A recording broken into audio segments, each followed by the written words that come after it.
कल्पितमयम् मायावतात् संहरन् हारं हारमपीन्द्रजालय कुर्वन् जगत्क्रीडति तं वन्दे निरवग्रस्फुरदवे ध्यानानुभावं भवं विश्वासैकभूं शिवं प्रतिमं भूयासमन्तीष्वपि।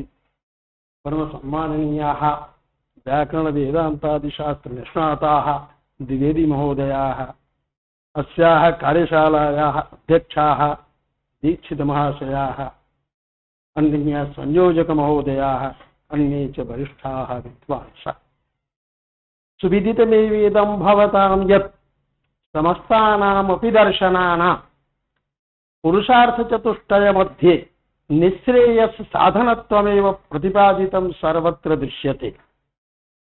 तच्च निःश्रेयसम् आत्यंतिक दुःख निवृत्ति पुरस्सरं नित्य सुखावाप्ति रूपम् अत्र कस्यापि दर्शनस्य मतभेदो नास्ति। समस्तानामपि दर्शनानां लक्ष्यभूतं परम पुरुषार्थ स्वरूपं निःश्रेयसमेव।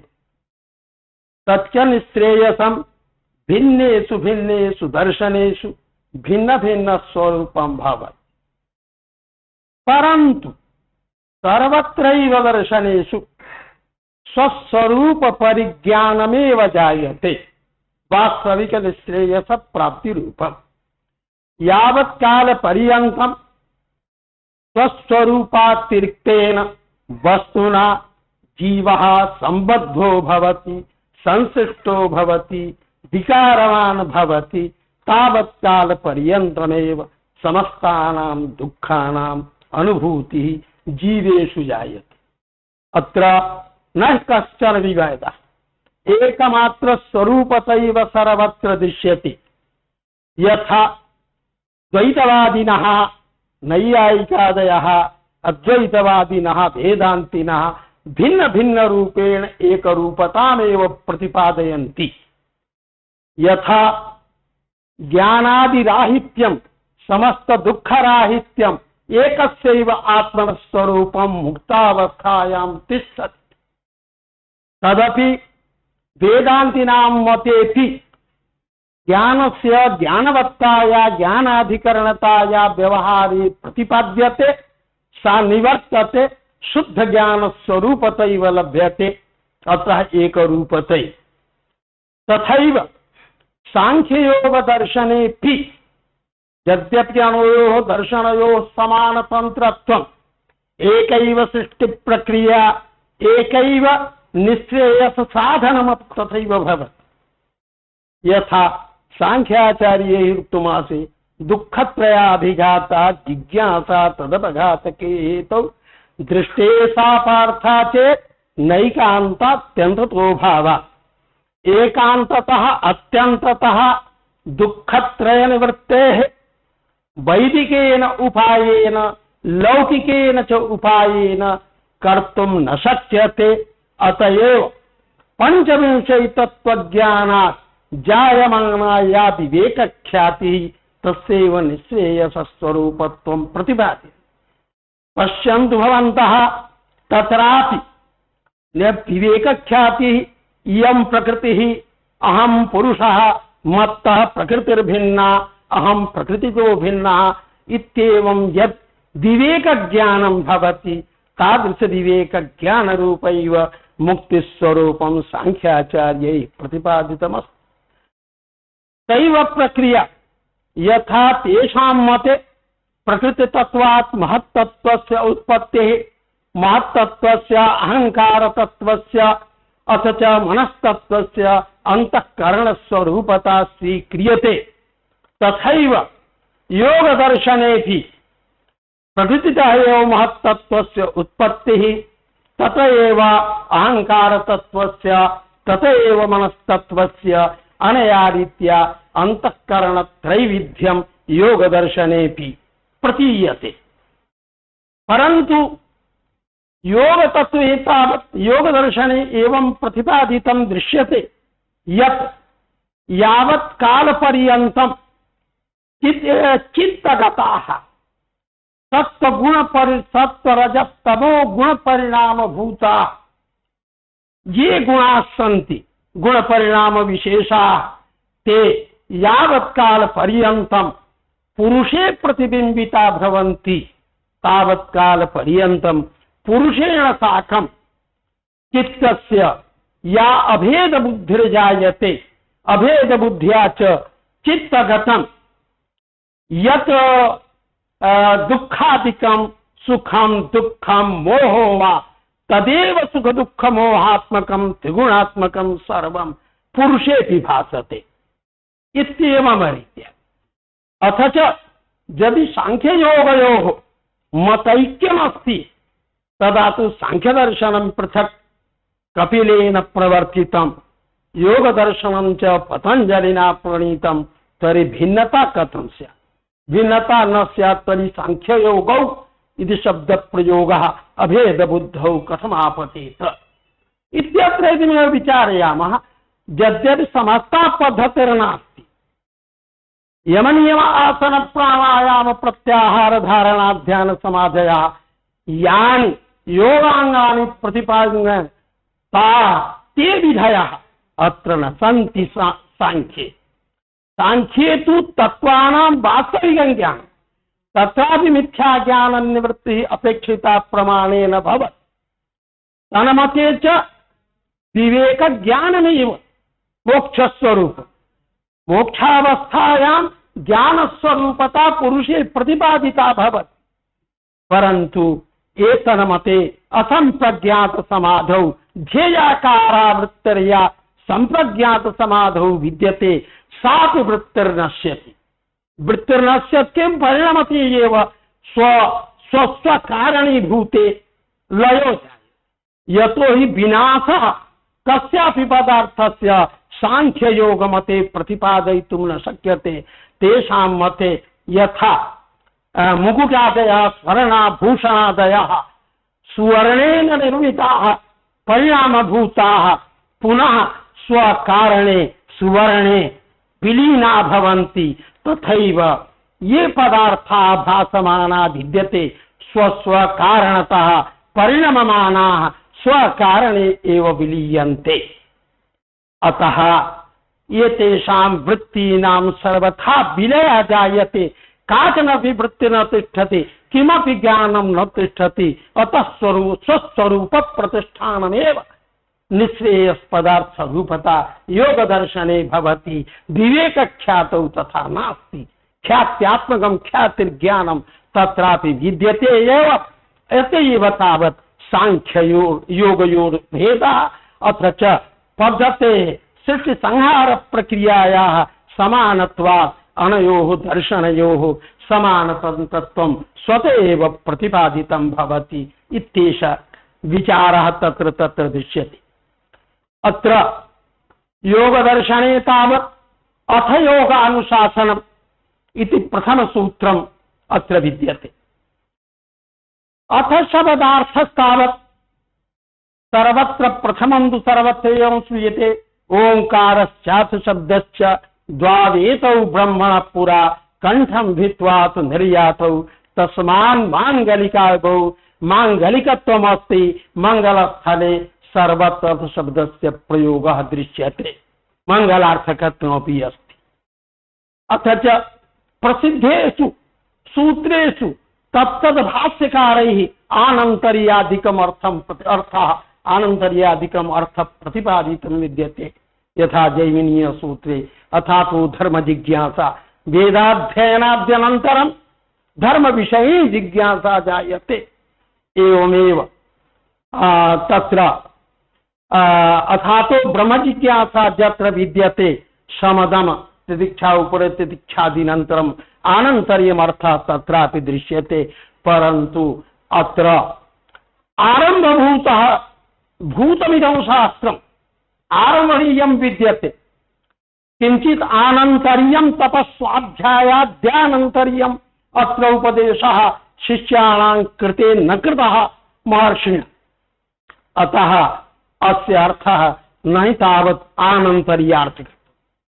अथ मांगलिकार्थकत्वं तु मंगलप्रयोजनेन अथ शब्दस्य प्रयोगो न भीतः परन्तु स्वरूपतः यथा जलकुंभम यात्रायाम गते सति सम्मुखम यदि जलकुंभम दृश्यते तन्मंगलमयम इति कल्प्यते तथैव अतरापि यदि अथ शब्देन मंगलार्थत्वमपि बुध्यते तत् न शास्त्र विरुद्धत्वं मंगलार्थत्वं भवतु न। एतदनन्तरं च अतः अथ शब्दः न हि आनन्तर्यार्थकत्वेन उपदिष्टः न वा मंगलवाचकत्वेन उपदिष्टः अपितु अथ शब्दस्य प्रयोगः आरम्भणार्थ अधिकारार्थत्वम् इदानीं योगशास्त्रमधिक्रियते। अतः परम योगशास्त्र अतः परमपि नास्ति, इदानीमेव योगशास्त्रस्य आरम्भः क्रियते। तत्र योगपदार्थः युजिर्योगे इति धातुना संयोगार्थकः। अतः संयोगः कथम अधिक्रियते इति शंका जायते शब्दस्य। अतः युजिर्योगे इत्यस्य योगार्थकत्वेपि युजि समाधौ समाध्यर्थकोऽपि योग शब्दः अतएव भाष्यकारैः इदानीमेव प्रतिपादयिष्यते। युज धातुना निष्पन्नोऽयं योग शब्दः। तत्रापि सांगोपांगम योग शास्त्रस्य अत्र निरूपणं विद्यते। यदि प्रतिज्ञा भाव बुद्धिया योगस्यैव क्रियते तर्हि संप्रज्ञाता संप्रज्ञात असंप्रज्ञात समाधेरेव निरूपणम् अत्र विहितं स्यात्।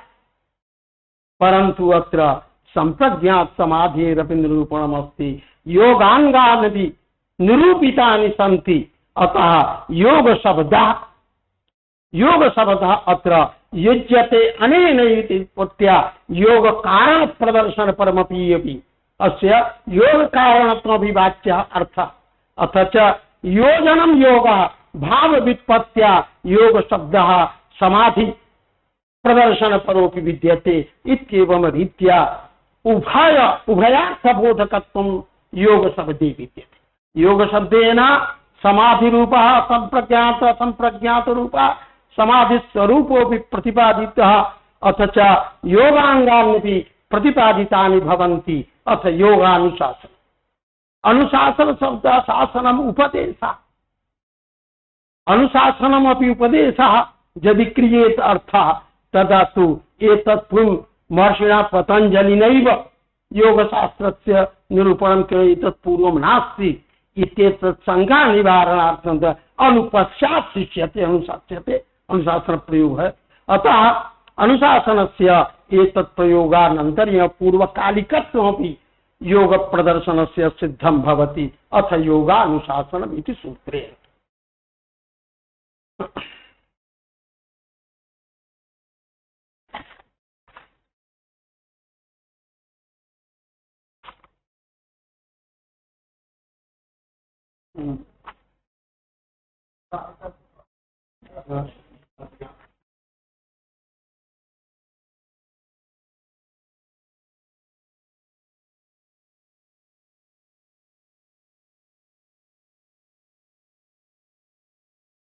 अथ योगानुशासनम् अशब्दस्य मया पूर्वमेव वाच्यत्वं प्रतिपादितमस्ति। अर्थात् इदानीं योग विषयक विचाराणाम् अनुशासनं क्रियते आरम्भः क्रियते आरम्भार्थकत्वम्। अथेयमित्यधिक भाष्यगात्र महर्षि प्रणीत भाष्ये अथेत्ययम् अधिकारार्थः योगानुशासनम शास्त्रम अधिकृतम वेदितव्यम न हि किंचित कार्यानंतरम एतत् निरूपणं जातम् एतदर्थः नास्ति अपितु योगानुशासनस्य इदानीं प्रतिपादनम् आरभ्यते। योग समाधि सच सार्वभौमश्चित्तस्य धर्म। योग समाधि इति अर्थः कथं रीते प्रसिद्ध एव, परन्तु यथा समाधौ योग शब्द प्रसिद्ध विद्यते तथैव संयोगाद्यर्थेपि अस्य प्रसिद्धिर्विद्यते। संयुक्त व्यवहार कारणात् यत्र न स्यात् एतदर्थं योग समाधि सच सार्वभौमश्चित्तस्य धर्मः। चितिः चित्तं पदार्थद्वयमस्ति। चितिः चेतना पुरुषपदवाच्य चित्तंच अंतःकरणजिता विशेषतः बुद्ध्यर्थक, बुद्धि प्रतिपादक। तो बुद्धिगत ये सार्वभौमा धर्मा इदानीं प्रतिपादयिष्यन्ते, ते एव धर्माः, स एव धर्मः चित्तस्य धर्मः समाधि। क्षिप्रां मूढ़ं सार्वभौम, भूमि शब्द अत्र न स्थितिवाचक अपितु अवस्था विशेष एव। सा च भूमि अग्रे विवेचयिष्यते पंचविधा तत्कालमेव, क्षिप्तं मूढ़ं विक्षिप्तं एकाग्रं निरुद्धम इति चित्तभूमयः। चित्तं तावत् चित्ते चित्ते रजसा रजो गुणेन लिप्तो भवति, अतः चांचल्यं जायते। तत्त्वं लघु प्रकाशकमिष्टम उपस्तंभकम चलंच रजा गुरुवर्णकमेव तम प्रदीपवोच्चार्थतो वर्ते यथा सांख्यादो प्रतिपादित तथा रजस स्वभाव प्रवर्तनशीलता। तो चित्ते चेतसि तत्र चांचल्यम अस्ति, तत्र समाधिर्नाय। एवं तमसा यथा निद्रावस्थायां विलीनः किमपि न जानाति, सुषुप्त्यवस्थायां निद्रावस्थायां तत्र न स्वप्नावस्था, स्वप्नावस्थायां तु विषयाणाम् अवभासनं भवति, परन्तु सुषुप्त्यवस्थायां कस्यापि विषयस्य प्रबोधनं यथा न जायते तथैव मूढावस्थायामपि किंचित एकाग्रता समाधि चित्तवृत्तीनां निरोधः प्रतिपादयितुं शक्यते, परन्तु तमसावृतत्वेन तत्रापि नहि समाधित्वं योगत्वं। विक्षिप्तञ्च अत्र सत्वगुणोद्रेकात् किंचित किंचिन मात्रं समाधानं कर्तुं शक्यते, परन्तु चतुर्थे एकाग्रावस्थायाम् अन्येषु विषयेषु चित्तम् आकृष्य स्थापनम् एकस्मिन् विषये ध्येयकार वृत्तो स्थापनम् एकाग्र, तदनन्तरं तु निरुद्धं भवति, बाह्यानां चित्तवृत्तीनां निरोधो जायते। एवं रीत्या पंचविधा चित्तभूमयः प्रतिपादिता। तत्र विक्षिप्ते चेतसि विक्षोभोपसर्जनीभूत समाधि न योग पक्षे वर्तते। तत्र त्रिषु मध्ये तु क्षिप्ते मूढ़े तु समाधिर्नास्त्येव, विक्षिप्ते विचेतसि किंचिन मात्रं समाधानं कर्तुं शक्यते, परन्तु विक्षेपकस्य गौणीभूतस्य तत्र विद्यमानत्व विक्षेपा अंतराया अग्रे व्याधित्यानादिना अग्रिमसूत्रेषु प्रतिपादयिष्यते। तेषां तत्र विद्यमानतया योगपक्षे तत्र विक्षिप्तेऽपि योगः न जायते।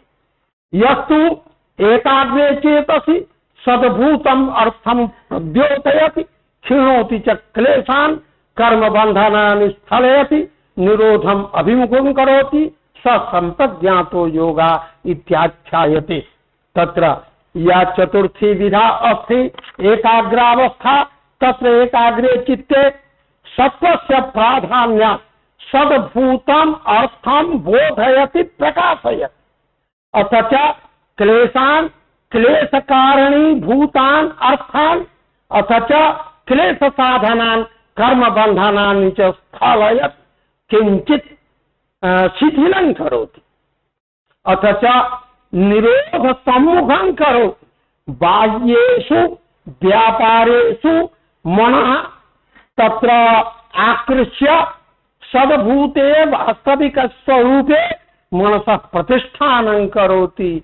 अतः एकाग्र नामनि ययं एकाग्र नामक समाधि संप्रज्ञातो योगः इति आख्यायते। एकाग्र योगस्य संप्रज्ञात संज्ञा विद्यते।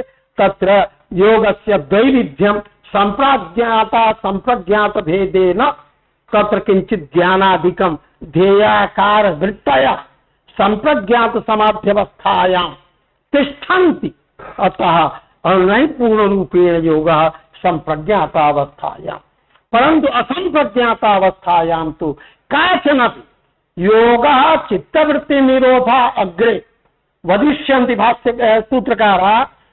तत्र चित्तवृत्तीनां निरोधः संप्रज्ञाते समाधौ विद्यते, असंप्रज्ञाते भी विद्यते, परंतु समस्तानां चित्तवृत्तीनां निरोधः असंप्रज्ञाते एव समाधौ विद्यते, न संप्रज्ञात समाधौ समस्तानां चित्तवृत्तीनां निरोधः न जायते। अतः सर्व समस्त चित्तवृत्ति निरोधः असंप्रज्ञात समाधौ भवति और संप्रज्ञात समाधौ च एका चित्तवृत्ति ध्येयाकारा या चित्तवृत्ति बाह्य वृत्तीनां तु निरोधः भवति, परंतु तत्र चित्तवृत्तेः कथमपि निरोधाते आकारभूता या चित्तवृत्ति सा संप्रज्ञातावस्थायां तिष्ठति। अतः न पूर्ण समाधि, पूर्ण समाधिस्तु असंप्रज्ञात समाधिरेव। सच वितर्कानुगतः विचारानुगतः आनंदानुगतः अस्मितानुगतः इत उपरिष्टात् प्रवेदयिष्यामः। सच समाधि सत्समाधि संप्रज्ञात समाधि सवितर्कः वितर्कानुगतः सवितर्कः विचारानुगतः सविचारः सानन्दः सास्मिता इति उपरिष्टात् एतेषां विवेचनं करिष्यामः। सर्ववृत्ति निरोधी तु ये काचन चित्तवृत्तीनां निरोधे तु संप्रज्ञातः असमस्तानां चित्तवृत्तीनां निरोधे तु असंप्रज्ञात समाधि जायते इति भाष्यकाराः। अत्र श्लोक वाला है कि इसमें भाष्यकार का वचन पुस्तकेषु यस्त्यक्त्वा चल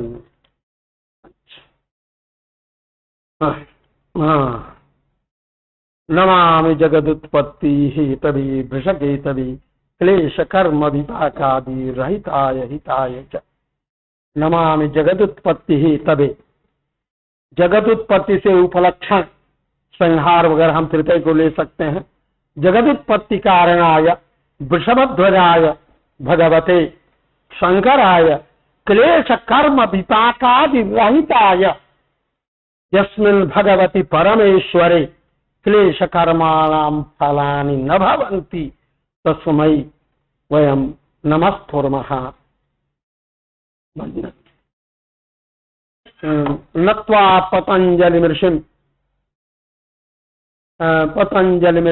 वेदव्यासेन भासिते संक्षिप्त स्पष्ट बहुअर्था भाष्ये व्याख्या विधीयते। पतंजलि महर्षि नमस्कृत्य तदनुरात वेदव्यासेन विरचितेऽस्मिन् भाष्ये यत्र संक्षिप्ताः शब्दास्तु संक्षिप्ताः सन्ति परन्तु बहुअर्थबोधकाः। शब्देषु संक्षिप्तत्वम् अर्थेषु च बहुत्वम्। अतः सारगर्भितं वचः रूपस्य भाष्यस्य मया मिश्रेण व्याख्या वाचस्पति मिश्र महाभागेन व्याख्या विधास्यते।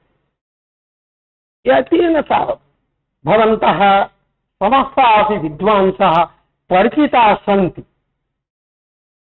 समस्तेषु संस्कृतज्ञेषु विद्वद्वरेण्येषु महर्षिकल्पेषु वा ये केचन विद्वांसः सन्ति ते एक विषयक विचार तत्पराः दृश्यन्ते।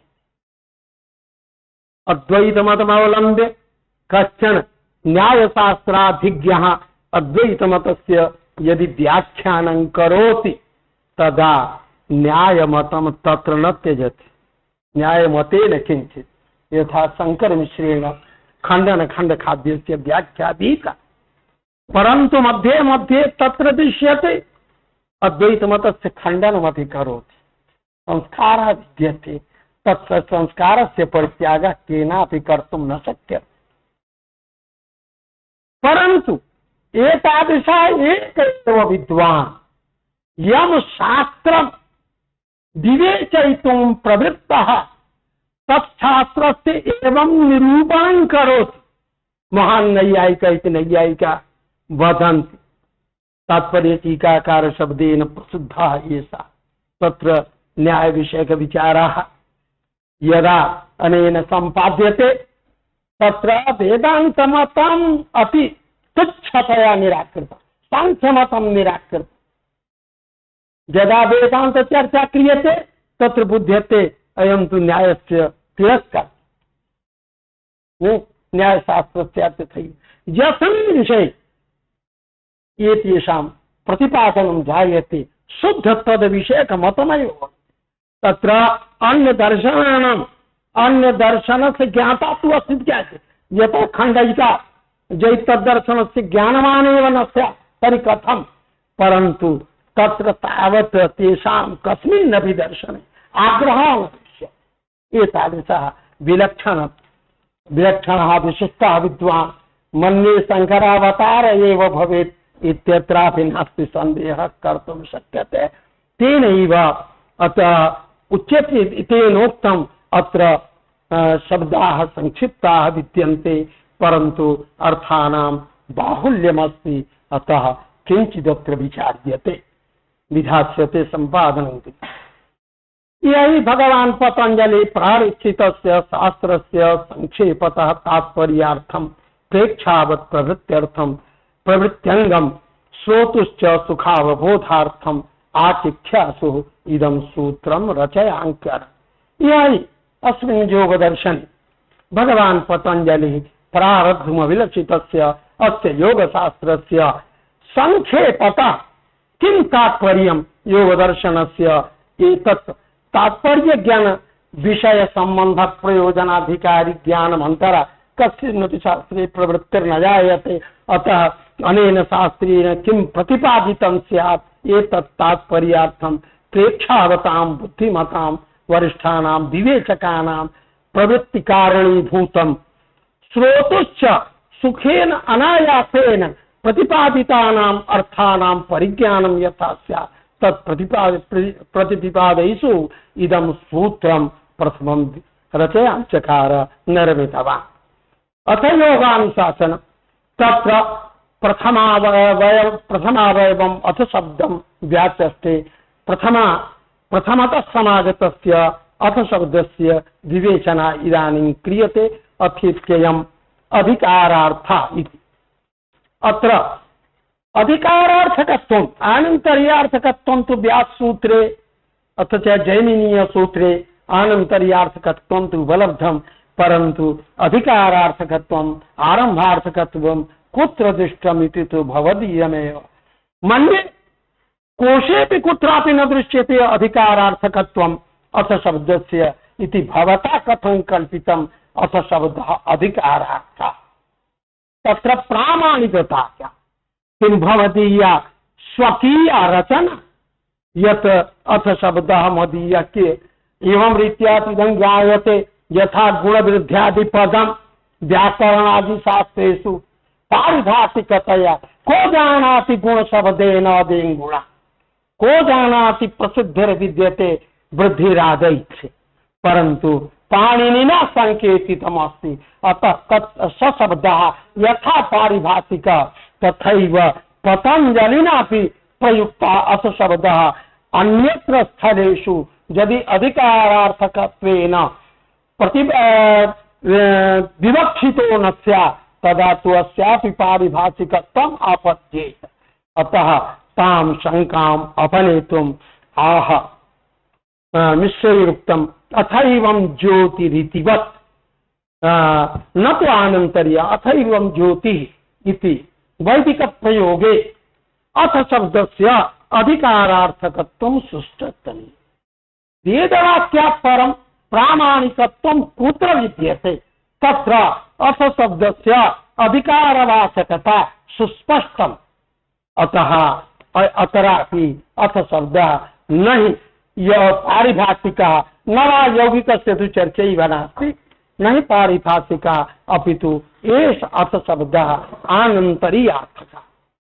अनुशासनमिति हि शास्त्रम् अनुशासनपदस्य इदानीं व्याख्या क्रियते। शास्त्रमाह अनुशिष्यते अनेन इति व्युत्पत्त्या न चास्य समाधि आनन्तर्य प्रवृत्ति अपितु तत्त्वज्ञान चिख्यापैषानन्तरं जिज्ञासा ज्ञानयोस्तु भवतु। समाधि इदानीं शङ्कते समाधि आनन्तर्यार्थकत्वं मास्तु, परन्तु तत्वज्ञान बोधनेच्छानंतर तत्वज्ञानम कथम स्यात् इत्यादि का शिष्य से आकांक्षा जिज्ञासा वा जायते तादृश जिज्ञासानंतर योगानुशासन स्यात् अतः आनंतर्यार्थकत्वं तु अत्रापि संभवति न च अस्य समाधि अनंतरं प्रवृत्ति समाधि अनंतरं प्रवृत्ति अपितु तत्वज्ञान समाधि अनंतरं प्रवृत्ति समाधि अनंतरमेव योग शास्त्र ज्ञाने प्रवृत्ति अपितु तत्वज्ञान न च यहाँ लेकर ले समाध्यनंतरम प्रवृत्ति अस्य न समदमाति समाध्यनंतरम पाठः विद्यते समदम दीक्षा उपर समाधान श्रद्धाख्या तो न तो तत्व अपितु तत्व ज्ञान शिक्षापैशानंतर तत्व ज्ञानम अस्य कथम स्यात् इत्याकार या शिक्षा पैसा बोधनेच्छया तादृश जिज्ञासानंतर में प्रवृत्ति स्यात् अनंतर जिज्ञासा ज्ञानयोस्तु स्यात् यानी प्रथमं जिज्ञासा तदनंतरं ज्ञानम एवं रीत्या समाधि अनंतरं प्रवृत्तिर्मा भवतु न स्वीकुर्मः परंतु शिक्षापैशानंतरं तु स्यात् जिज्ञासा ज्ञानयोः एवं भवति ज्ञानम योग प्रतिपादन ज्ञान शिक्षा सहित योग ज्ञानम कथमस्य जायेत एतदनन्तरं तस्य ज्ञानं भवेत् इत्यत्र उच्यते स्यात् समाधिनं तत्त्वज्ञान शिक्षा पैशानन्तरं जिज्ञासा ज्ञानयोस्तु स्यात् यथा आम्नायते तस्मात् शान्तो दान्तः उपरतस्थितिक्षो समाहितो भूत्वा आत्मन्येवात्मनं पश्येत् शान्तः पुरुषः दान्तः अथ च संसारे सुविरक्तः उपरतः है ना तितिक्षो सहनशील समाधि संपन्ना भूत्वा स्वस्वरूपं स्वस्मिन्नेव पश्येत् स्वस्मिन्नेव आत्मन्नेव आत्मानं पश्येत् स्वस्वरूपं स्वस्मिन्नेव पश्येत् अन्येषु चित्तादिषु न पश्येत् इति श्रूयते एवं रीत्या तु आनन्तर्यमर्थः प्रतिपादयितुं शक्यते। शिष्य प्रश्न तपश्चरण रसायनादि उपयोगानन्तर्यस्य च संभवेति नाभिधानम् अथ चेतत् संभवति किंच शिष्यस्य प्रश्नानन्तरम् अतः तपश्चरणादि कार्य संपादनानन्तरं रसायनादि उपयोगानन्तर्यम् एवं रीत्या आनन्तर्यार्थकत्वम् एतत् सर्व संपादनानन्तरं योग निरूपणं क्रियते इत्येवं तु अर्थः संपादयितुं शक्यते तत् संभवेति नाभिधानम् अत्र शिष्य प्रेतीति प्रवृत्त्योः अनुपयोगा शिष्य ज्ञान अथ च शिष्य ज्ञानात् प्रवृत्ति शिष्य ज्ञान प्रवृत्त्योः न हि कार्य कारण भाव प्रसिद्ध प्रथमं शिष्यस्य ज्ञानं स्यात् तदनन्तरं शिष्यस्य शास्त्राध्ययने श्रवणे कर्मणि च प्रवृत्ति स्यात् अनेया रीत्या यदि प्रवृत्ति शिष्य प्रतीत्यो शिष्य ज्ञानयोः यदि कार्य कारण भावस्य तदा प्रथमं शिष्य ज्ञान संपादनं तदनन्तरम् अध्ययनादि योगादि अनुष्ठाने प्रवर्तनं स्यात् परंतु एतादृशी स्थितिर्नास्ति यदि शिष्य ज्ञान अथ च प्रवृत्त्योः परस्परं कार्य कारण भावस्य ज्ञानानन्तरमेव प्रवृत्ति यावत् काल पर्यन्तं ज्ञानं न भवति तावत् काल पर्यन्तं योगज्ञ योगे प्रवृत्तिर्न स्यात् यदि एवं रीत्या अन्वय व्यतिरेक द्वारा शिष्य ज्ञान प्रवृत्त्योः कार्य कारण भाव निश्चित स्यात् तदा मन्ये प्रथमं शिष्य ज्ञान संपादनार्थं शिक्षा पैसानन्तरं शिष्यज्ञानं, शिष्यज्ञानानन्तरं योगशास्त्रस्य निरूपणं भवेत्। परन्तु एतादृशकार्यकारणभावे निश्चितेनैव सम्पादयितुं शक्यते। यदि एतादृशकार्यकारणभावस्य निश्चयो नास्ति तदा न भवति। प्रतीतिप्रवृत्त्योः अनुपयोगात् अप्रामाणिकत्वात् अनुपयोगात् उपयोगात् अर्थात अन्वय व्यतिरेकाभ्यां शिष्य ज्ञान प्रवृत्त्योः कार्यकारणभावस्य अगृहीतत्वात् प्रामाणिकत्वे योगानुशासनस्य तदभावेऽपि उपयेयत्वात्। यदि प्रामाणिकता स्यात् कथमपि तुष्यतु दुर्जनन्यायेन क्वचन स्थले शिष्यज्ञानानन्तरमेव योगाध्ययने योगकार्ये प्रवृत्ति स्यात् कथंचित् यदि प्रामाणिकत्वं भवेत् तदापि व्यभिचार प्रदर्श्यते योगानुशासनस्य सिद्धज्ञानाभावेऽपि उपेयत्वात् अभ्युपेतत्वात्। अतः आनन्तर्यार्थकत्वं न भवति। अप्रामाणिकत्वे च तदभावेऽपि हेयत्वात्। अथ च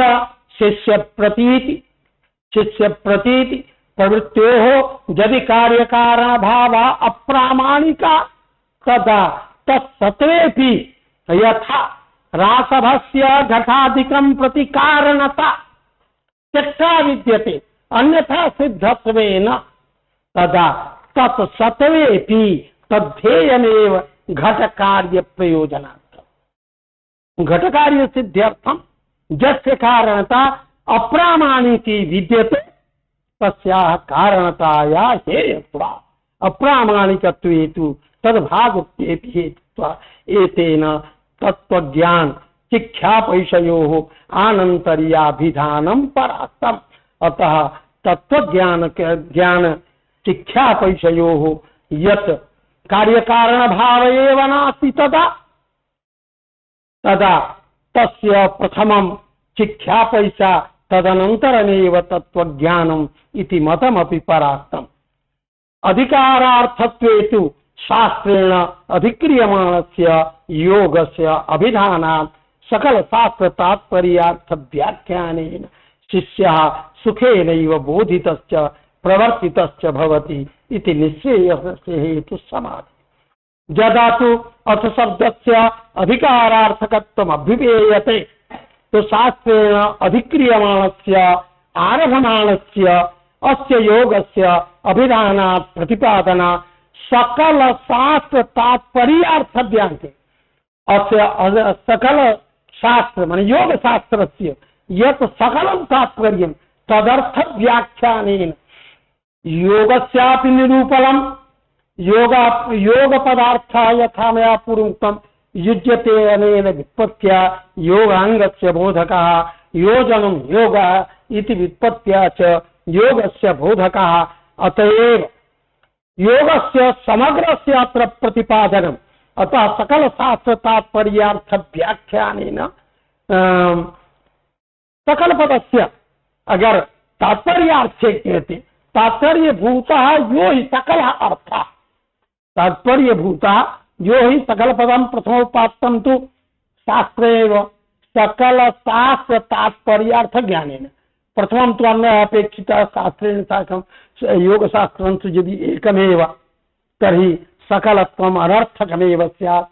अतः तात्पर्यभूताः अर्थाः बहवः सन्ति। योगोऽपि विद्यते भिन्नद्विधाः योगाङ्गानि च बहूनि सन्ति। अतः तैः साकमेव सकलपदस्य अन्वयो विधेयः। सकल शास्त्र तात्पर्यार्थस्य व्याख्यानेन अर्थात् शास्त्रेषु प्रतिपादितानां समस्तानां अर्थानां विवेचनेन शिष्यः सुखेनैव बोधितश्च प्रवर्तितश्च भवति। प्रथमं बोधितः तदनन्तरं प्रवर्तितः। यदा योगशास्त्रस्य समग्र योगशास्त्रस्य अध्ययनं क्रियते तदा योगशास्त्राध्ययनाधीनेन ज्ञानेन तत्र योगकर्मणि तस्य प्रवृत्तिरपि स्यात् प्रवर्तितश्च भवति। अथ च योगनिष्पन्नः समाधिसम्पन्नोऽपि भवेत् इति निःश्रेयसस्य हेतु समाधि इति श्रुति स्मृति इतिहास पुराणेषु प्रसिद्धा। श्रुता भी प्रसिद्ध, स्मृता भी प्रसिद्ध, इतिहासेषु पुराणेष्वपि एतत् सर्वत्र गीयते। ये समाधि निःश्रेयसस्य साधन। अच्छे ननु किम सर्व संदर्भगत अथ शब्दा अधिकारार्थ तथा सति अथा तो ब्रह्म जिज्ञासा इत्यादि किम वो सर्वत्र सूत्रेषु यत्र कुत्रापि शब्दस्य प्रयोगः क्रियते तच सर्वोपि शब्दः किम अधिकारार्थकः सर्व संदर्भगतः अथ शब्दः यदि अधिकारार्थकस्य तथा सति अथा तो ब्रह्म जिज्ञासा इत्यादावपि अधिकारार्थकत्व प्रसंगस्य इत्यतुक्तम् अयमिति। अयम अथ शब्द महर्षिना एवं नोक्तम् कि अथ शब्द अधिकारार्थ, परंतु भाष्यकारः वदति अयम अथ शब्द पूर्व विद्यमानः प्रकृत संदर्भे समाथ योगानुशासनम् इति सूत्रांतर्गतः अथ शब्दः। सूत्रांतर्गतः अथ शब्दः अत्र तावत् अधिकारार्थकः तेन एवं नोच्यते कि सर्वत्र सूत्रेषु दृश्यमानः अथ शब्दः अधिकारार्थकः अपि तु तत्र आनन्तर्यार्थकत्वं भवतु न। सर्व संदर्भगतः शब्दः अधिकारार्थ तथा सति अथा तो ब्रह्म जिज्ञासा इत्यादावपि प्रसंगः इत्यतः अयमिति। ननु इदानीम् उच्यते कि पतंजलिना योगशास्त्रं प्रणीतम्। योगशास्त्रस्य वक्ता पतंजलि इति तु तावत् अर्थवादत एव प्रतीयते। यतोहि एतत् पूर्वम् एवं मन्येत एतत् पूर्वं योगशास्त्रं नासीत्, योग एव नासीत्, इत एव आरम्भः तदा तु वक्ता भवितुमर्हति। परन्तु योगशास्त्रस्य वक्ता पतंजलि कथं स्यात् यदा एतत् पूर्वमपि योगः आसीत्।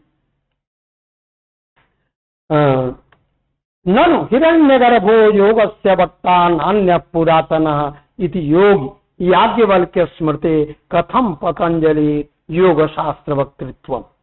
योगशास्त्र वक्ता तो स एव भवितुमर्हति, यः प्रथम प्रयुक्ता। अनन्तरं यः प्रयोगं करोति स तु अनुवादकः भवति, न तु मुख्य वक्ता।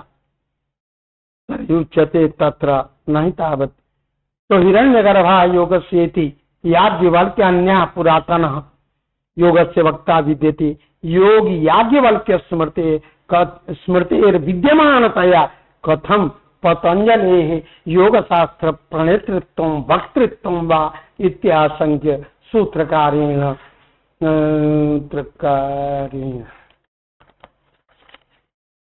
सूत्रकारेण उक्त अनुशासन इति। शिष्टस्य शासनम् अनुशासनम्। शिष्टस्य पूर्वम् उपदिष्टस्य पूर्वं योगशास्त्रं हिरण्यगर्भेन उक्तं प्रतिपादितं तस्य परंपरा आसीत्। अनन्तरम् अनुपश्चात् यत् शासनं क्रियते अतएव अनुशासनम्। अतएव सूत्रे अनुशासन शब्दस्य प्रयोगः तेन पतंजलिरेव प्रथम प्रवक्ता न अपितु तत्पूर्वमपि योगशास्त्रमासीत् तस्य वक्तारोपि आसन् इति लभ्यते। यदा अयम् अथ शब्दः अधिकारार्थः तदैव वाक्यार्थः सम्पद्यते इत्याह योगानुशासनं शास्त्रम् अधिकृतम्। यदा अयम् अथ शब्दः अधिकारार्थकः तदैव वाक्यार्थः एवं सम्पन्नो भवति योगानुशासनं शास्त्रम् अधिकृतम्। अथ शब्दस्य आनन्तर्यार्थत्वेति एतादृशवाक्यार्थबोधः कर्तुं न शक्यते, अपितु अधिकारार्थकत्वे एव एवं रीत्या सम्पादयितुं शक्यते। ननु व्युत्पाद्यमानतया योगः अत्र अधिकृतः न तु शास्त्र। योगशास्त्रं पठितं, योगशास्त्रं रचयामास, योगशास्त्रं ब्रवीति इति कथमुच्यते भो? योगस्य प्रतिपादनम योग शास्त्र प्रतिपादनम नास्ति ननु व्युत्पद्यमानः अत्र योगः विद्यते व्युत्पद्यमानता योगे अस्ति तो योग एव अत्र अधिकृतः न तो योग शास्त्रम् इत्यतः वेदितव्यम् इति सत्यम् व्युत्पाद्यमानतया योगः अत्र प्रस्तुतो विद्यते न ज्ञानानुकूलो यो हि व्यापारः पतंजलि विद्यते स तु योग विषयकः स तु तद विषयेण शास्त्रेण करणेन व्युत्पाद्य करण गोचरस्य व्युत्पादकस्य व्यापार न हि कर्म गोचर कर्तव्यापार विवक्षया योग विषयस्य शास्त्रस्य अधिकृतत्वं विद्यते योग विषयकं शास्त्रमत्र करणं साधन योगस्य प्रतिपादनं शास्त्रेण कर्तुं शक्यते योग विषयकेन शास्त्रेण व्युत्पाद्य करण विषयस्य करणस्य विषयः योगः तद विषयस्य व्युत्पादकस्य व्यापारो भवति न तु कर्म विषयः इति कर्तृव्यापार विवक्षा च योग विषयस्य शास्त्रस्य अधिकृतत्वं विद्यते योगी निरूपयितव्ये योगस्य निरूपणं केनचित् शब्द व्यापारात्मकेन करणेन संभावयितुं शक्यते अतः शब्द व्यापारात्मकं यच्छास्त्रं तेनैव योगस्य प्रतिपादनं कर्तुं शक्यते अतः करण व्यापारतया योगस्य प्रतिपादनाय प्रवृत्तः सूत्रकारः केनचित्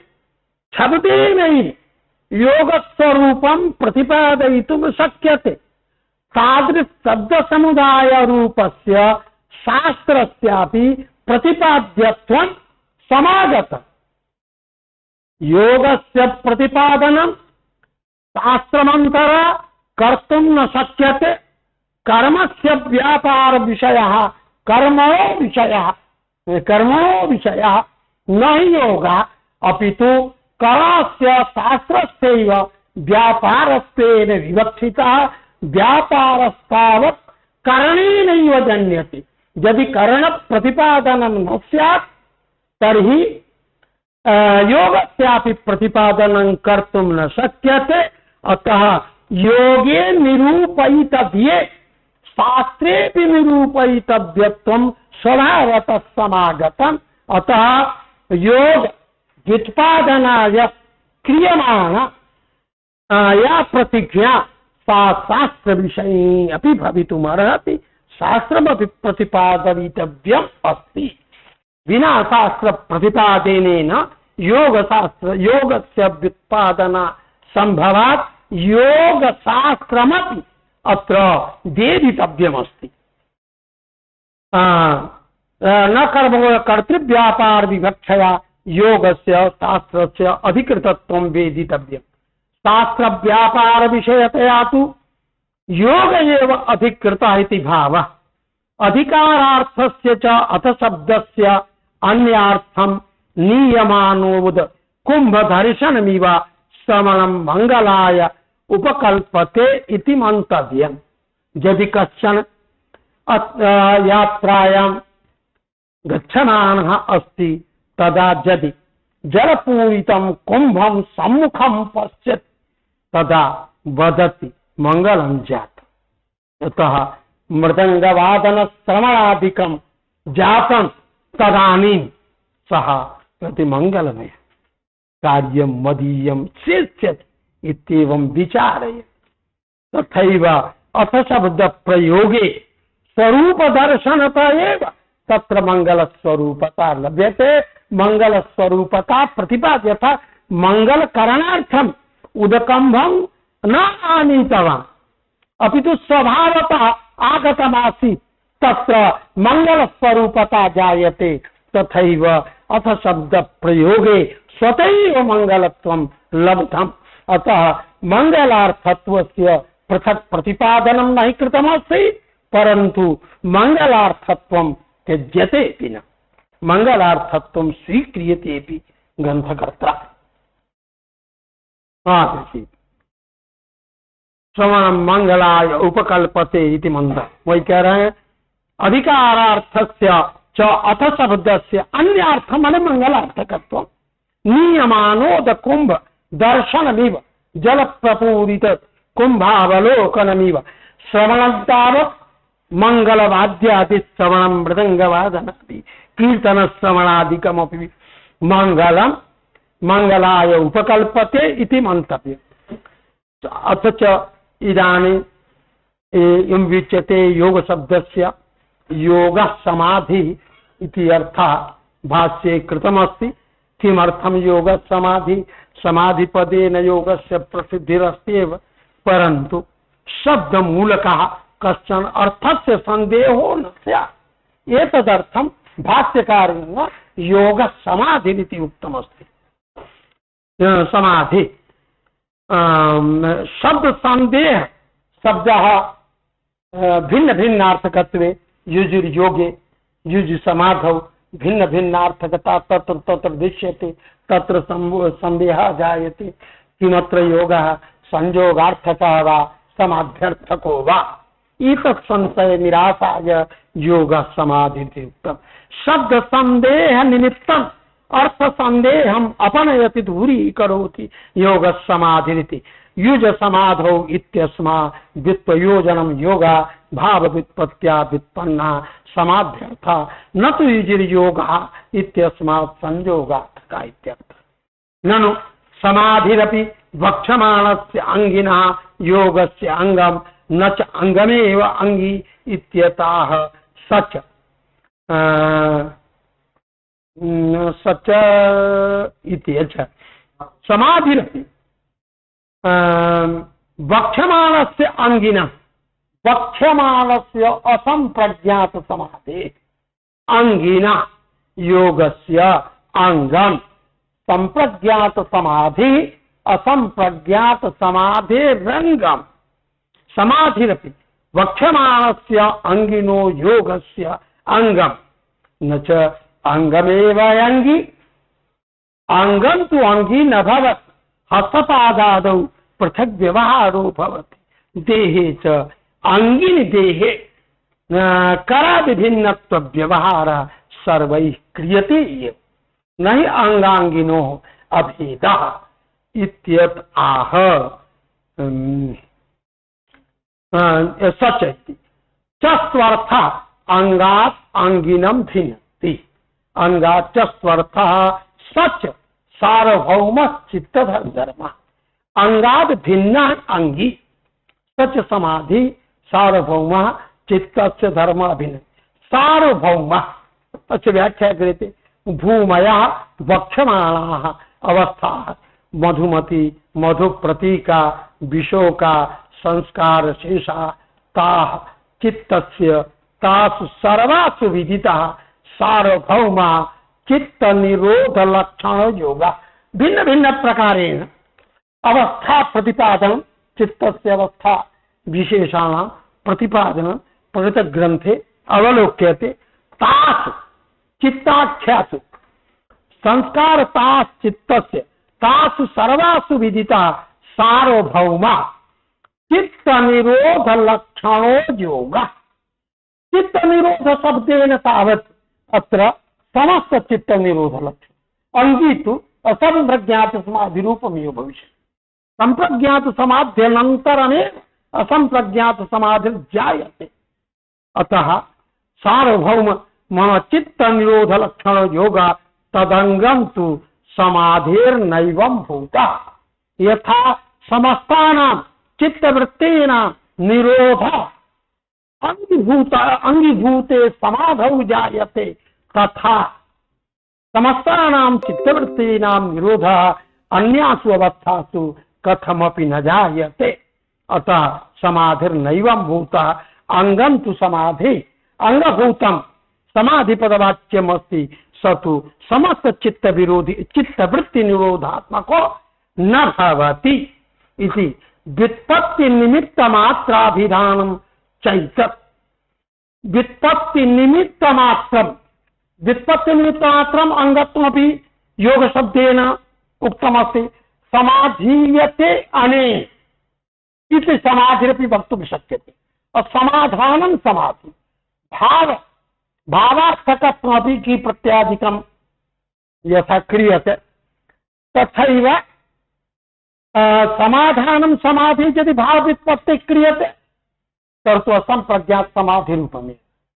अन्यस्य समाधेः नैवत्वं तत्र समस्त वृत्ति चित्तवृत्तीनां निरोधाभाव अतः तेषाम् अंगत्वं समाधिपदवाच्यतायाः स्वत्वेपि समाधिपदवाच्यीभूत अर्थानां व्युत्पत्ति वैचित्र्येण भिन्नत्वात् केनचित् समाधिपदेन अंगिनो बोधः केनचित् समाधिपदेन अंगस्यापि बोधः भवति। तो समाधिपदमपि अतः योग समाधि युज्यते अनेन इति योगः प्रथम समाधि पक्षे प्रतिपादयित्वं व्युत्पत्ति वैचित्र्येण योजनं योगः भाव व्युत्पत्त्या यदि क्रियते तदा योग शब्देन असंप्रज्ञात समाधेरपि विवेचनं कर्तुं शक्यते। अनया इत्या व्युत्पत्ति निमित्त मात्राभिधानं च एतत् समस्तानां समाधिपदवाच्यत्व कथनम्। योग समाधि अंगांगिनो अभेद विवक्षा मात्रेण अंगांगिनो अंगभूतस्य समाधे अंगीभूतस्य च समाधे अभेद विवक्षा विद्यते। अभेदः नास्ति, अभेदस्य वक्तुमिच्छा विवक्षा अस्ति। वक्तृ इच्छा विषयीभूतस्य पदार्थस्य नैकत्वम् इच्छा तु अस्ति। तो विवक्षा मात्रं विद्यते। प्रवृत्ति निमित्तं तु योग शब्दस्य चित्तवृत्ति निरोध एव भवति। चित्तवृत्ति योग चित्तवृत्ति निरोध अग्रिम सूत्रे स्वयमेव प्रतिपादनं करिष्यन्ति। परमार्थ वृत्तयः ज्ञानानि आत्माश्रयाणि अतस्तन्निरोधोऽपि आत्माश्रये। इदानीं न्यायमतमवलम्ब्य किञ्चित् उच्यते। यतो हि आत्मा ज्ञानवान् चेतनः चेतनस्य ज्ञानाश्रया तर्हि ज्ञानादिकं यदा अस्तिभ्यः प्रमाणेभ्यः जायमानानि प्रमाभूतानि ज्ञानानि दोषेण वा जायमानानि अप्रमाणभूतानि ज्ञानानि आत्मन्येव जायन्ते। तर्हि निरोधा अर्थात् विनाशः प्रध्वंसा ज्ञानं यत्र तिष्ठति तत्रैव ज्ञान समवायी कारणे एव ज्ञानस्य ध्वंसोऽपि भविष्यति। ज्ञानं यदा उत्पद्यते तस्य अभावध्वंसात्मकेव भविष्यति। उत्पन्नस्य भावस्य विनाशित्वात् आत्मध्वंसोऽपि ज्ञानध्वंसोऽपि आत्मन्येव स्यात्। तर्हि वृत्तयस्तावत् ज्ञानानि भवन्ति ज्ञानानां तावत् ज्ञानानि आत्मन्येव तिष्ठन्ति। तेषां ध्वंसोऽपि आत्मन्येव स्यात्। तो चित्तवृत्तीनां निरोधः कथम् अन्यत्र चित्तेषु वा अन्यत्र वा कथं कर्तुं शक्यते इत्यादि का शंका। वृत्तयः ज्ञानानि आत्माश्रयाणि आत्मा में आश्रित है। अहम जाने अहम सुखी अहम दुखी इत्यादि प्रतीतया जाने। अहम ज्ञानवान है ना, सुखमहम अनुभवामि दुःखमहम अनुभवामि सर्वत्र सर्वजनानुभव सिद्धा विद्यते। तर्हि ज्ञानध्वंसोऽपि आत्मन्येव स्यात् निरोधोऽपि आत्माश्रयैव इति ये पश्यन्ति तन्निरासाय आह चित्तस्य धर्मः। चित्त शब्देन ये नैवं भो बुद्धिगत धर्मः ज्ञानम् एतन्मध्ये। अध्यवसायो बुद्धि धर्मः ज्ञानं विराग ऐश्वर्यं बुद्धितत्त्वमेव अत्र चित्ततत्त्वशब्देन विवक्षितमस्ति। अतः चित्तस्यैव धर्मः ज्ञानादिकं चित्ते एव तावत् ज्ञानादीनां निरोधोऽपि कर्तुं शक्यते। चित्तस्य धर्मः इति सार्वभौमश्चित्तस्य धर्मः एष निरोधः। ये पश्यन्ति तन्निरासायाः चित्तधर्म चित्त शब्देन अंतःकरणं बुद्धिम् उपलक्षयति। नहीं कूटस्थ नित्या चिति शक्ति अपरिणामिनी ज्ञान धर्मा भवित। जब आत्म पदवाच्यता जत्र दैयायिकानां विद्यते तत्र एतेषां चिति शक्ति पदवाच्यता। चिति शक्ति पुरुषः यह विद्यते स एव न्यायेन आत्मशब्देन प्रसिद्धः। तात् चिति शक्ति अपरिणामिनी विद्यते तस्य परिणामो न भवति। ये धर्म अंतःकरण कूटस्थ नित्या विद्यते चिति शक्ति अपरिणामिनी विद्यते तत्र धर्म ज्ञान वैराग्य ऐश्वर्यादिकं कथमपि न स्मृति। ये ज्ञानस्य धर्माः विद्यन्ते ते तु आत्मनि कथमपि सम्पादयितुं न शक्यते।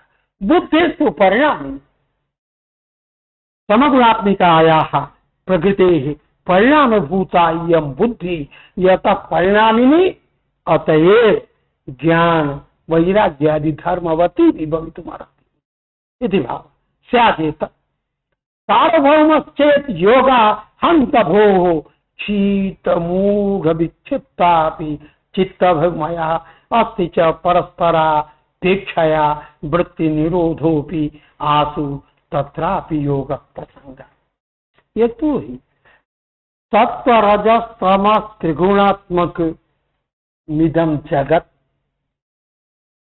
चित्ते त्रिगुणात्मकता तत्रापि काचन वृत्तयः सात्विक्यः राजसाः तामसाः भवन्ति। तासां च वृत्तीनां परस्परम् अभिभावकत्वेन अभिभवाः परस्पर विरुद्धाः परस्पर जननाः परस्पर मिलित्वा वृत्तयः एतत् स्वभावः। अतः परस्परापेक्षायां एकया वृत्त्या अपरवृत्तेः निरोधः चित्तावस्थायाम् भवति मूढावस्थायाम् भवति तत्र कथं न योगः इत्येषा शंका। सार्वभौमस्य चित्त मूढ़ विक्षिप्तायपि चित्त भूमयः अस्ति च परस्परापेक्षया आस्वपि चित्तवृत्तिषु वृत्ति निरोधः तत्रापि योगस्य प्रसंगस्य इत्याशंक्य हेयोपादेय भूमि उपन्यस्यति। एता भूमि पृथक् एतासां भूमीनां स्वरूपं पार्थक्येन इदानीं प्रदर्श्यते। भूमयः काः काः कथं न तत्र योगत्वम्। अत्र योगत्व प्रतिपादनार्थं प्रथमं पंच स्वरूपाणां वृत्तीनां ज्ञानमपेक्षितं भवति। अतः भाष्यकारः प्रथमं पंचभूमयः पंचभूमीनां प्रतिपादनार्थं प्रवृत्तः। प्रसंग चित्तम इत्यादि चित्तम तदैव रजसा तेषु तेषु विषयेषु क्षिप्यमानम् अत्यन्तम् अस्थिरं। प्रत्येक अवस्था क्षिप्तं किंता चित्तावस्थायां यावत्काल पर्यन्तं चित्तावस्था तिष्ठति तावत्काल पर्यन्तं रजसा तेषु तेषु विषयेषु क्षिप्यमानं प्रवर्तमानम् अपि अत्यन्तम् अस्थिरं भवति। स्थैर्यं तत्र न जायते चित्तावस्थायाम्। अतः तत्र न योगस्य संभावना। मूढ़ं तु तमः समुद्रेकात् निद्रावृत्तिमत् भवति। अथ च यथा द्वितीया भूमि मूढ़ भूमि मूढ़ावस्था मूढ़ावस्थायां तु तमसः उद्रेको भवति। रजसः उद्रेकः तथा विधो न भवति। अभिभूतमस्ति रजः तमसः उद्रेकः अस्ति उद्रेकः निद्रावृत्तिमत् भवति। निद्रावस्थायां च किमपि अतिरिक्तं ज्ञानं न भासते। तत्रापि निद्रावस्थायां किमपि ज्ञानं तु भवति परन्तु कस्यापि ज्ञानस्य सुषुप्त्यवस्थायां अनुभवो न जायते। ज्ञानं भवति अनुभवो न जायते इति तु कथनं परस्पर विरुद्धमेव प्रतिपाद्यते। तो किं कुर्मः? अन्येन केन शब्देन तत्र ज्ञानस्य संभावना प्रतिपाद्यते। यथा जागृतः सन् रात्रौ घोर निद्रायां सुषुप्तः पुरुषः जागृत अवस्थायाम् एवं वदति सुखमहम् अस्वास्थ्यम्। एतदपि वदति सुखम अस्वास्थ्यम्, एतदपि वदति न किञ्चित् अवेदिषम्। अतः यदि तत्र सुखस्य अनुभवः नाभूत् तर्हि कथं स्मरणं कथं स्यात्? सुखमहम् अस्वास्थ्यम् इत्याकारिकानुभूति सर्वेषु जनेषु किंचित भासते तु तत्र, परंतु केन रूपेण भासते, केन रूपेण गृहीतम्, एतत् सर्वं तत्र न गृह्यते। यमेव तावत् मूढावस्था सर्वं पश्यति मोह मूढ, परंतु किमपि विचारयितुमक्षमो भवति। या किं क्रियते, किं करोमि, किं कर्तव्य, कर्तव्या कर्तव्य विवेक शून्य तदानीं जायते। ईदृशी मूढ़ावस्था तो तथा किंचित उद्रेक तमसा जायते। ध्येयाकार वृत्तीनां समालोचनमपि तत्र कर्तुं न शक्यते। अतः तदपि न मूढ़ं तु तमस्समुद्रे का निद्रा वृत्तिमत् भवति। विक्षिप्तं क्षिप्तात् किंचित विशिष्टं विशेषः अस्थेम यतो हि तत्र रजसः अभिभव तमसोऽपि अभिभावः तत्र भवति विक्षिप्ते चेतत्, परंतु सत्वस्य समुद्रेकः ईशान तत्र समुद्रेका अत्यन्तम् अस्थिरं न भवति। अस्थिर बहुलक्ष्य अस्थिरता बाहुल्यं तत्र विद्यते, परंतु तथापि काचन किंचित काल पर्यन्तं स्थिरता भवति। अस्थिरता स्थायिनी न भवति, अस्थिर परंतु किंचित काल पर्यन्तं तत्र स्थायित्व दर्शनात् तत्र योगः प्रतिपादयितुं शक्यते। स च अस्याः अस्य अस्थेम बहुला सांसिद्धिकी वा वक्ष्यमाण व्याधित्यानादि अनंतराय जनिता वा ताच अस्य अस्थेम बहुला ऐश्वर्य बाहुल्यं तत्र या विद्यते सा स्वाभाविकी वा भवेत् अथवा व्याधित्यानादि अग्रे प्रतिपादयिष्यमाणा मयामाणैः अंतरायैः जनिता वा भवेत् इति तु अन्यः। एकाग्रम एकतानं निरुद्ध सकल वृत्तिक इति तो असंप्रज्ञातावस्थायां यतो हि एकाग्रता निरुद्ध सकल वृत्तिकं संस्कार मात्र शेषं चित्तस्य निरुद्धम्। एकाग्रम एकतार्थम् एकैः व्याख्यानं कृतम्। अत्र ध्येयकारा वृत्तिः एकाग्रतावस्थायामपि तिष्ठति। अन्याः सांसारिक वृत्तयः अस्थैर्य कारणीभूताः तासां विश्वकारणेषु विलयो जायते, परंतु ध्येयाकाराया वृत्तिर्विद्यते सा संप्रज्ञातावस्थायां विद्यते। तर्हि ऐकाग्र्यं तु अस्ति, परंतु सर्वथा निरोधो न भवति। निरोधावस्थायां निरुद्ध सकल वृत्तिकम् यथा पूर्व योगश्चित्तवृत्ति निरोधा इति सूत्रेण संप्रज्ञातस्य असंप्रज्ञातस्य उभयोरपि तत्र प्रवेश संजातः योगपदे योगवाच्ये, परंतु निरूढ़ सकल वृत्तिकं तावत्तु निरोधावस्थायामेव जायते। निरुद्ध सकल वृत्तिकं संस्कारमात्र शेषं चित्तं निरुद्धं भवति। तत्र चित्तमूढयोः सत्यपि परस्परापेक्षया वृत्ति निरोधे पारंपर्येणापि निश्रेयस हेतु भावाभाव। इदानीम् अत्र विद्यते एकाग्रता संपत्त्यनन्तरं निरोधावस्था जायते, निरोधः भवति। तर्हि तु साक्षात् अपरोक्ष ज्ञान साधनता निरोधावस्था, अपरंपरया कारणत्व निरोध संपादनाय संप्रज्ञातावस्था, उभयो साक्षात परंपरया कार्य कारण भाव संपादयितुं शक्यते, परंतु चित्त मूढ़योस्तु कथमपि न साक्षात निश्रेयस हेतुत्वं न वा परंपरया निश्रेयस हेतुत्वं, अतः कथमपि एतेषां योगांगत्वं प्रतिपादयितुं न शक्यते। एकदा निरुद्ध सकल विज्ञान सकरमात्रे संचित्तं तत्र चित्त मूढ़यो सत्यपि परस्परापेक्षया वृत्ति निरोधे परस्परापेक्षया वृत्ति सात्विक वृत्तीनां निरोध तमसा तामस वृत्तीनां निरोध सत्वेन एवं परस्परं वृत्ति निरोध चित्तावस्थायां मूढ़ावस्थायामपि जायते, यदि सकल वृत्ति निरोध असंप्रज्ञता तद भिन्न समाधि यत्किंचित वृत्ति निरोध, तो यत्किंचित वृत्ति निरोध यथा एकाग्रावस्थायां जायते सकल वृत्तीनां निरोध एकाग्रावस्थायां न भवति, तत्र समाधित्व व्यवहार क्रियते चेत् यत्किंचित वृत्तीनां परस्परापेक्षया वृत्तेर् निरोधः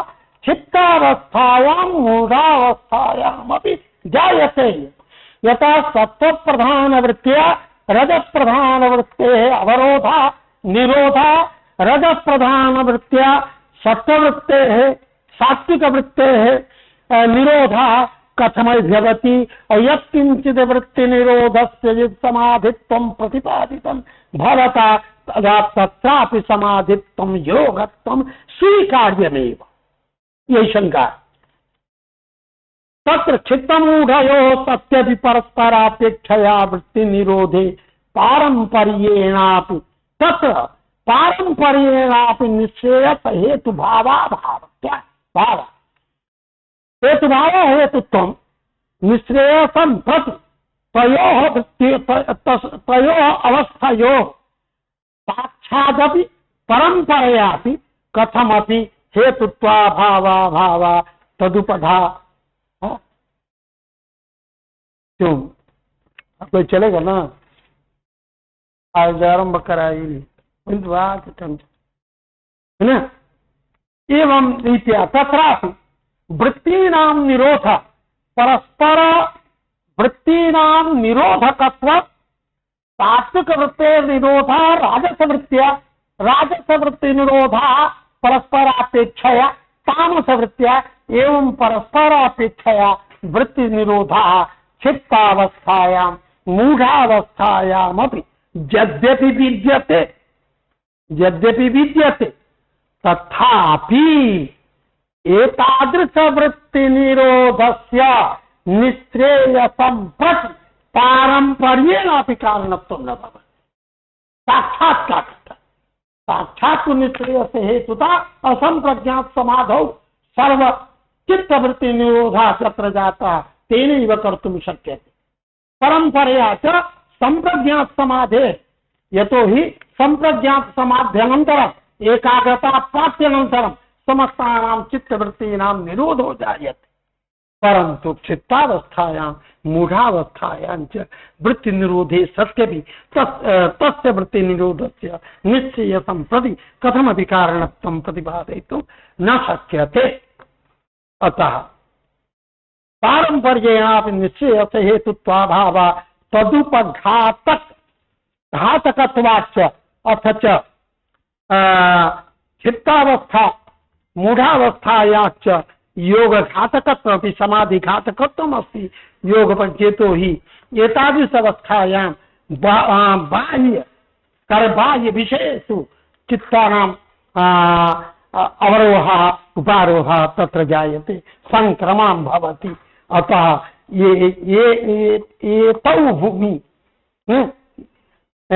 तावत् न हि योग साधिका अपितु योगस्य भाटिका, अतएव आसां भूमिना न हि तावत् निश्रेयस साधनत्वं योगांगत्वं वा। योग पक्षात दूरोत्सारितत्वम इति न तयोर योगत्वम। निषिद्धम पाठत्र लिखितमस्ति, परंतु न तयोर योगत्वम निषिद्धम, यह है निषिद्धम विकार है। न तयोर योगत्वम प्रतिपादयितुं शक्य। विक्षिप्तस्य तो कादाचित् तद्भूत विषयस्थेम विषयस्थेमशालिना संभाव्येत योग।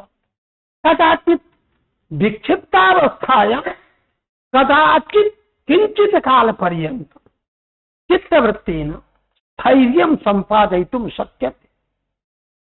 स्थैर्यं भवति किंचित काल पर्यंत, तो किंचित अंशे योगत्वं तत्र संभावयितुं शक्यते, परंतु चित्तमूढयोस्तु कथमपि न संभावयितुं शक्यते। विक्षिप्तस्य तु तयोर योगत्वं निषिद्धं। विक्षिप्तस्य तु कादाचित् सद्भूत विषयस्थेमशालिना तत्भूत तत्पदार्थ पुरुष स्वरूपाधिकं विषयम् अवलम्बमान संभाव्येत योगत्वम् इति निषेधति। तस्यापि तत्र विक्षिप्ते चेतसि समाधि कादाचित् कः किंचित काल पर्यंत तिष्ठति, किंचित काल पर्यंतं शरीर, परंतु नित्या सनातनी न भवति, सदातना न भवति। तत्र सद्भूत विषयस्य चित्तस्य स्थेमा न योग पक्षे वर्तते। तस्मात् यतः तद् विपक्ष विक्षेपोपसर्जनीभूत विपक्ष वर्गांतर्गतस्य स्वरूपमेव दुर्लभम्। यतो हि तद विरोधी विपक्ष तद विरोधी यो ये विक्षेपा व्याधि त्यानादया तीरे गौणभूता संता उपसर्जन भूता गौणत्वेन उपस्थिता संता विपक्ष वर्गांतर्गतस्य विरोधी पक्षे अवस्थितस्य पुरुषस्य स्वरूपमेव तदानीं दुर्लभं स्वस्वरूपावस्थानं कथं स्यात्। विक्षेपावस्थायां पुरुषस्तावत् चित्तेन प्रतिबिंबितमेव विद्यते। यद्यपि केषाञ्चित् क्लेशकर्म कारणानां क्षयादिकं तत्र भवति, किंचित काल पर्यंत इदमेव एतत् स्वरूपं, परन्तु स्थायी रूपेण तत्र स्वरूपस्य अवस्थानं न भवति। अतः विक्षिप्तावस्थायां न योगांगत्वं भवितुमर्हति। स्वरूपमेव दुर्लभं प्रागेव कार्यकरणं, तर्हि योगस्य स्वरूपो फलब्धि कथम। यदि तत्र स्वरूपमें पृथक स्वरूप ज्ञानमेव विक्षिप्तावस्थायां न जाए तत्स्वरूपे प्रतिष्ठानं कदा स्यात्। यदा चित्तस्य यदा चिति शक्तेः चित्ते यो हि प्रतिबिम्बः स समाप्येत। चित्तं पृथक् चेतनं च पृथक्। चेतनं चिति शक्ति शब्दवाच्यं पुरुषः पृथक्।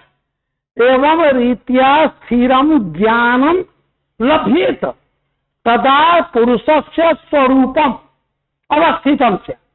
यदि विक्षिप्त चित्तवान् अस्ति तदानीं विक्षिप्तावस्थायां पुरुषेण साकं चित्तस्य अभेदैव भासते। अभेदः कथं?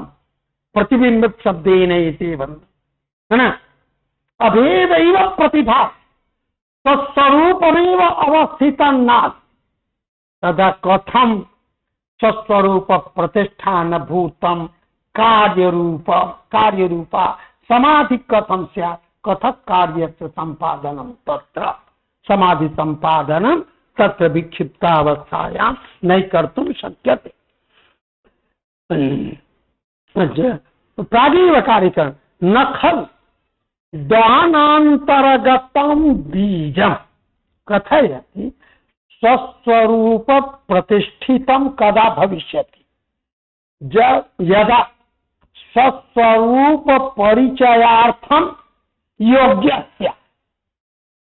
यदा दहनान्तर्गतं बालुकासु भुञ्जनं कृतं यत्र भर्जनं कृतं यत्र अन्नस्य भ्राष्ट्रेषु तत्र भर्जनं कृत्वा यदि क्षेत्रेषु वपनं क्रियते तेन किम् अंकुरादयः जायन्ते। पुरुषस्यापि सैव दशा विक्षिप्तावस्थायामपि स्वस्वरूपं सर्वथा विनष्टमस्ति। प्रतिबिम्बाकारत्वेन चित्तस्वरूपेण स्वस्वरूपं बोधयन्नस्ति।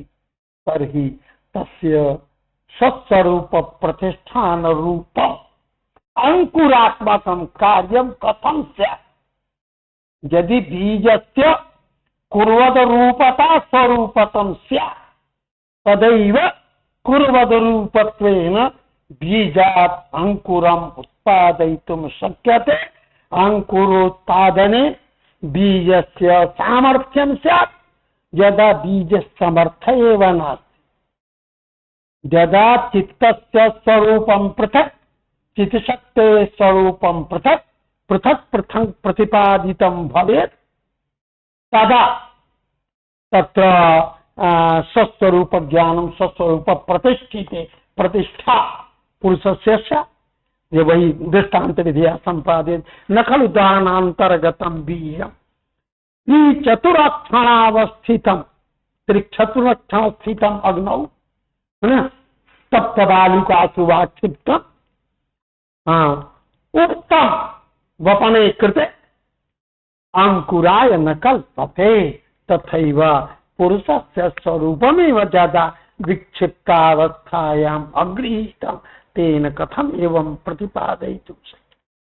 यदि विक्षेपोपसर्जनीभूत समाधिर्न योगः कस्तर्हि यदि उच्यते विक्षेपक विक्षेपक उपसर्जनीभूता गौणविशिष्टा विक्षेपक ही आवृता यो हि समाधि सन योगा तर्हि कः? तब कहते हैं यस्तु एकाग्र विक्षिप्तावस्थायां विक्षेपोपसर्जनी भूत शब्द से प्रयोग ग्रंथ गए। विक्षेपका व्याधिस्त्यानादय तैः सह भूतापराणीमस्ति अतः सह न समाधि तर्हि कः समाधि? तत्र आशंकायामः यस्तु एकाग्रे चेतसीति भूतमिति समारोपितम् अर्थं निवर्तयति। निद्रावृत्तिरपि स्वावलंबने तमसि भूते भवति एकाग्रता। यद्यपि यम एकाग्रता निद्रैकवृत्ति तत्र घटपटाद्याकारिका काचन वृत्ति निद्रावस्थायां निद्रावस्थायां इत्यस्य अर्थः निद्रावस्था सुषुप्ति नहीं स्वप्नाद्यवस्था स्वप्नावस्थायां तो अन्य विषयकारिणी वृत्ति प्रतीयते परंतु सुषुप्त्यवस्थायां स्वावलंबने तमसि भूते भवति एकाग्रता। एकैव वृत्ति से एकाग्रता तत्रापि विद्यते। सतिति शोभनम नितांतम आविर्भूत सत्वम तत् तमस समुद्रेकस्तु अशोभन तस्य क्लेश हेतुत्वा। तो अभी तो तत्र सत्वमेव आविर्भूतम तमस समुद्रेक यदि स्यात्तवशोभन तस्य क्लेश हेतुत्वा। द्योतनम ही तत्वज्ञानम आगमाद्वा अनुमानाद्वा भवति परोक्ष रूपतया न साक्षात्कारवती। अपरोक्ष रूपतया ने तत्वज्ञान द्योतनम द्योतनम क्या है? तत्वज्ञान। आगमाद्वा भवति अनुमानाद्वा तत्र द्योतनम निद्रावस्थाया द्योतनम तत्र साक्षात् द्योतनम न भवति कस्यापि विषयस्य पश्चात् शब्देन अहमस्वात्मं न किंचित् विवेशितम् इत्यादि न तत्र भवति अनुमानाद्वा भवति परोक्ष रूपतया न साक्षात्कारवती अविद्याम् उच्छिन्नति।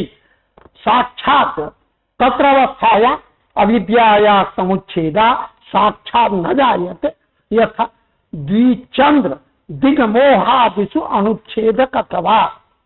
तत्वज्ञानेन आगमेन तावत् साक्षात् वृत्तेः निरोधः कर्तुं न शक्यते यथा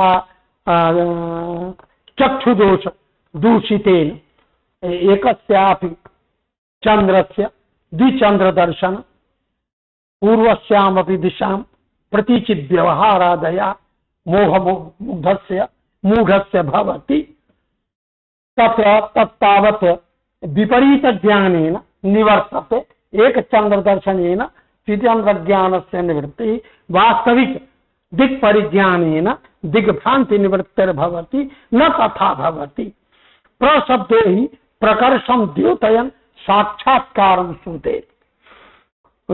प्रकर्षेण द्योतयति भाष्ये यस्तु एकाग्रे चेतसि सद्भूतम अर्थम प्रकर्षेण द्योतयति नहीं आगमेन अनुमानेन अपितु साक्षात्कारं सूचयति। अविद्या मूलत्वात् अविद्यास्मितादीनां क्लेशानां विद्यायाश्च अविच्छेद्योच्छेद रूपत्वात् विद्योदये च अविद्यादि क्लेश समुच्छेदा विरोधित्वा कारण विनाशाच्च इति। अविद्या मूलकत्वात् अस्मितादीनां अविद्यास्मिता राग द्वेषाभिनिवेशा पंच क्लेशा। तो अविद्या मूलक है, अविद्या विद्यैव कारणमत्र विद्यते अस्मितादीनापेक्षा तेषां क्लेशानां। अविद्या तावत् स्वविरोधिन्या विद्यायाश्च अविद्योच्छेदकत्वात्। अविद्या या औच्छादिका विद्या विद्याता अविद्योच्छेद अविद्योच्छेदे कारणोच्छेदात् अस्विद्या अस्मितादीनां क्लेशानां विनाशः जायते कारण विनाशाच्च भवति। तन्मूलकस्य कारणमूलकस्य कार्यभूतस्य क्लेशस्य निवृत्तिर्जायते। क्लेशकारणीभूतानां विद्यया अविद्या निवृत्ति अविद्यया च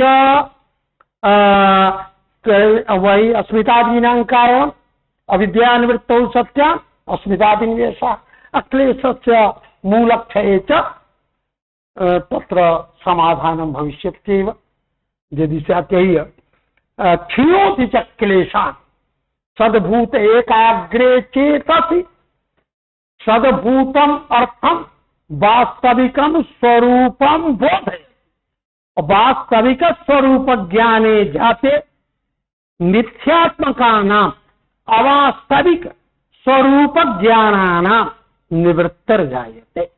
यथा वास्तविकस्य एकचंद्रस्य परिज्ञातेन अवास्तविकस्य द्विचंद्र ज्ञानस्य निवृत्तिर्जायते तथैव उक्तम् अविद्या निवृत्त विद्यया अविद्या निवृत्ति अविद्या निवृत्तौ तावत् अस्मितादि निवृत्ति एवं रीत्या क्षीणोति च क्लेशान् इत्युक्तम्। कारण विनाशाच्च अथाच यदा कारणमेव विनष्टं तदा कार्य विनाशः सुतरामेव विद्यते। कर्म बंधनानि श्लथय शिथिलं करोति अनिरोधम अभिमुखीकरोति स संप्रज्ञातो योगा स एव योगा संप्रज्ञात शब्दवाच्यो भवति। कारण विनाशाच्च क्षीणोति च इति। अतएव कर्म रूपाणि बंधनानि स्थले कर्म च अत्र अपूर्वम अभिमतम। अपूर्वम कर जत पूर्वम कर्म आसीत् तत्तु योगाग्निना दग्धं भवे अनंतरं च कर्मोत्पत्तिर्न भवे। यदि अनंतरं कर्मोत्पत्ति स्यात् तेषां कर्मणां विपाकोऽपि अनंतरं स्यात् तर्हि तु निःश्रेयस्य संभावना नहीं। अतः कर्म श्लथयति अर्थात बंधन जनकानां कर्मणाम् अग्रे उत्पत्ति प्रतिरुद्धा जायते। अभिमतम कार्ये कारणोपचार यतो ही यदि कारण से अवस्थिति स्यात् तो कारण तु कार्य रूपेण यदि कारणं तिष्ठेत् तर्हि कार्य रूपेण तस्य परिणति अवश्यं भवेत्। अतः यदा कर्म बंधनानि कारणानि स्खलयत् तदा तदपि शिथिलं भवति। स्वकार्यात् अवसादयत् अर्थात स्वकार्य करणे असमर्था भवन्ति अर्थात दग्ध बीजाः दग्ध कारणकान् भवन्ति। व्याज्ञान सति मूले तद्विपाकः मूलं नास्ति कुतः शाखा। यदि कर्माणि न सन्ति तर्हि कर्म फलस्य कथं संभवः इति किंच निरोधम अभिमुख। अथ च वास्तविकम तो कार्यम निरोध एव सच एव निरोधा, है ना। निरोधाभिमुखं करोति निरोधा, तो पृथक पंचमी अवस्था चतुर्थावस्था पर्यंतम इदानी उच्यते संप्रज्ञात शब्दवाच्या अभिमुखी करोति। सच संप्रज्ञात चतुष्प्रकार इत्याह सच असंप्रज्ञातमाह सर्ववृत्ति सत्वरजस्तमोमयी किल प्रमाणादिवृत्ति, है ना। ये जो वृत्तियां हैं, केचन सात्विक्यः राजस्यः तामस्यः एवं विधा वृत्तयः सन्ति। प्रमाणादिवृत्ति सात्विकी वृत्तिमुपादाय संप्रज्ञाते निरुद्धा असंप्रज्ञाते तु सर्वासामेव। सात्विक वृत्तय ध्येयाकारत्वेन संप्रज्ञाता समाधौ तिष्ठन्ति, परंतु असंप्रज्ञात समाधौ तु सर्वासामेव वृत्तीनां निरोधः जायते। तदिह भूमिद्वये समाप्ताया मधुमित्यादयो भूमयः ता सर्वा तासु विदितः सार्वभौमा, है ना। मधुमत्यादयः याः भूमया चतुर्विधा मधुमती मधुप्रतीका विशोका संस्कार शेषा या व्युत्पत्त्यः तासु सार्वभौमः चित्तस्य धर्मः एवं रीत्या प्रथम सूत्रे तत्वैशारदीकारेण प्रतिपादित। कुछ जी का शुरू हो जाता, कुछ थोड़ा सा करा दीजिए, आज कल से होगा अपना। और कुछ क्या नहीं हो रहा है के लिए, थोड़ा सा कराट है तो समझ बहुत कम है, लेकिन बाजारों का दिन है, कल से पूर्ण टाइम आपके पास थोड़ा सा उसी विषय में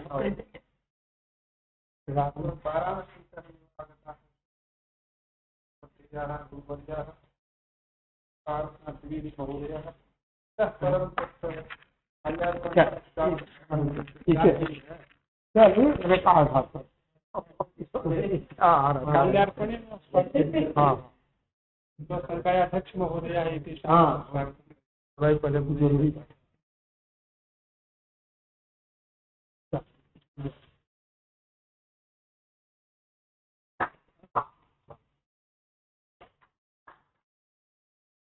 अध्यक्ष के लिए तो आप भाई हैं, इसी तो पाठक जी कम से कम भाई मंगाए हो तो आज तो प्रथम दिन है ना। हाँ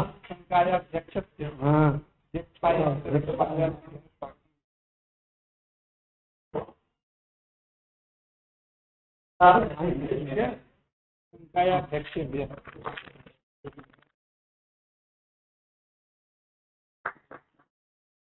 पल्लवी पुष्पित न हो गई खेती तो मूल रही के क्या करेगा उसकी जिसकी कथाएं पल्लवी। हाँ हाँ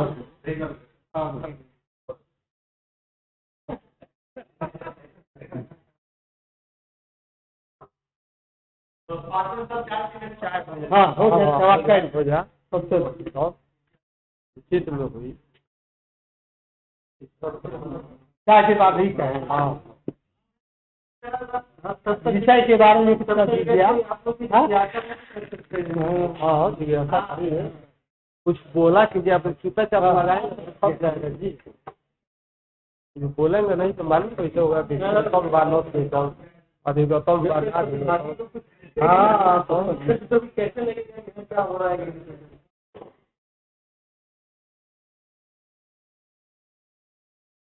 परिचय कर सकते हैं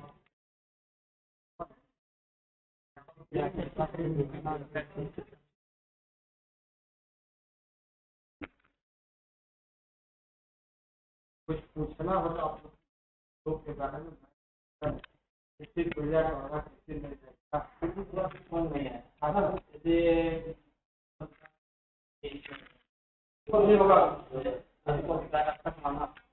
है थोड़ी है तो इसका फल क्या होगा। अधिकार शब्द आरंभ भाग अपने तेरा अधिकार हो गया। अधिकार शब्द अधिकार अधिकारात् आरभ्य एतत् अधिकरण अथैवं ज्योतिर्दृष्टौ